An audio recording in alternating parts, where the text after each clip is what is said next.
Assalamualaikum warahmatullahi wabarakatuh. Gimana nih kabarnya kalian semua? Sehat? Sudah siap belajar belum? Oke, kalau sudah siap berarti kalian sudah belajar dong materi hari ini. Oke, baik. Kalau sudah, Ibu ada satu pertanyaan nih.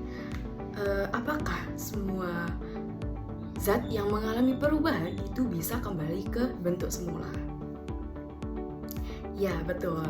Bahwa setiap zat yang mengalami perubahan itu belum tentu bisa kembali ke bentuk semula. Nah, itu merupakan pemahaman awal bagi kalian untuk melanjutkan ke materi hari ini, yaitu perubahan fisika dan perubahan kimia.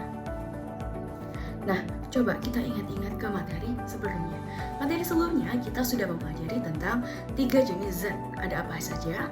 Ada zat cair, zat padat, dan juga zat gas. Nah, ketiga zat ini mengalami perubahan. Apa saja? Ada yang membeku, mencair, mengkristal, dan juga menyublim, dan lain sebagainya. Nah, materi tersebut merupakan bekal untuk melanjutkan ke materi hari ini. Nah, coba kalian lihat video di atas ini. Video di atas merupakan video tentang proses mencairnya es batu. Nah, kira-kira apakah es batu yang sudah mencair itu bisa kembali ke bentuk semulanya? Coba dipikirkan. Nah, tadi adalah video es batu. Sekarang Ibu mempunyai video tentang kertas yang dibakar. Nah, kira-kira apakah kertas yang sudah dibakar itu bisa kembali ke bentuk aslinya atau ke bentuk semula? Ayo, coba dipikirkan. Nah, sangat beragam sekali jawabannya. Nah, kira-kira dari kedua video yang sudah Ibu tampilkan tadi, apakah keduanya itu mengalami perubahan wujud yang sama? Oke, baik. Jawabannya akan kita cari tahu ke materi yang akan Ibu paparkan hari ini.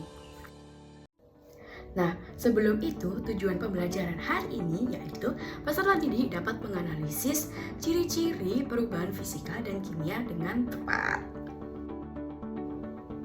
Hal pertama yang harus kalian pahami yaitu adalah sifat fisika dan sifat kimia.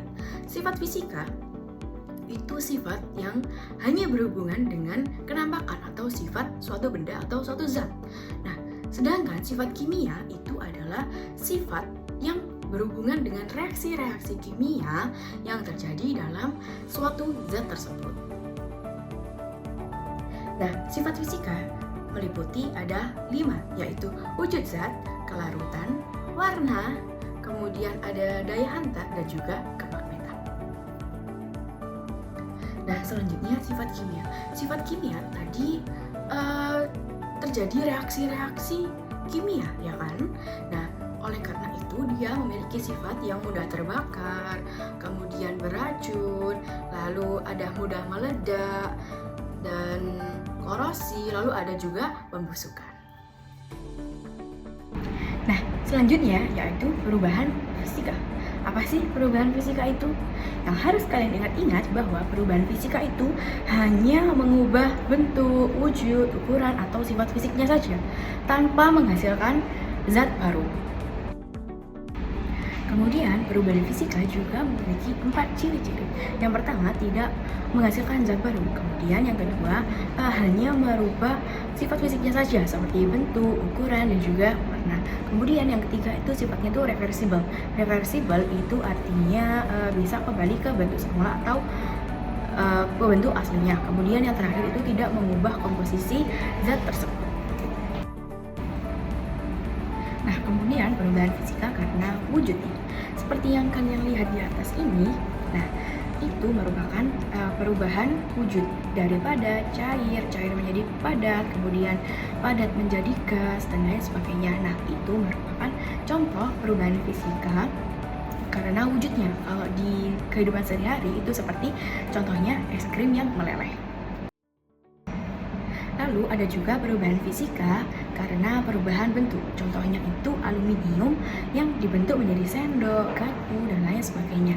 Kemudian ada juga kayu yang dibentuk menjadi lemari. Lalu ada pintu, dan lain sebagainya. Sedangkan perubahan fisika karena perubahan ukuran itu contohnya pembuatan kopi menjadi serbuk kopi lalu menggunting kertas. Lalu yang terakhir yaitu perubahan fisika karena kelarutannya. Nah, contohnya yaitu gula yang dilarutkan dalam es teh, kemudian saat kita membuat sirup. Nah, itu contohnya dalam kehidupan sehari-hari. Nah, tadi kan perubahan fisika, sekarang yaitu perubahan kimia. Yang harus kalian ingat-ingat adalah perubahan kimia itu perubahan yang menghasilkan zat baru. Zat barunya tersebut itu berbeda sekali sifatnya dengan sifat zat semula. Kemudian, perubahan kimia juga memiliki 4 ciri-ciri. Yang pertama yaitu dia menghasilkan zat baru dengan sifat yang berbeda dengan aslinya. Kemudian yang kedua adanya perubahan-perubahan suhu. Kemudian yang ketiga itu terjadi endapan.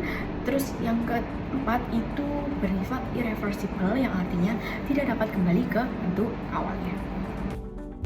Kemudian contoh-contoh perubahan kimia yang ada di sekitar kita yaitu yang pertama pembuatan tape melalui proses fermentasi.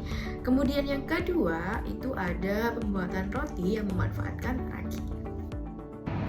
Lalu contoh yang ketiga yaitu pembuatan keju, dan yang keempat itu ada paku yang berkarat.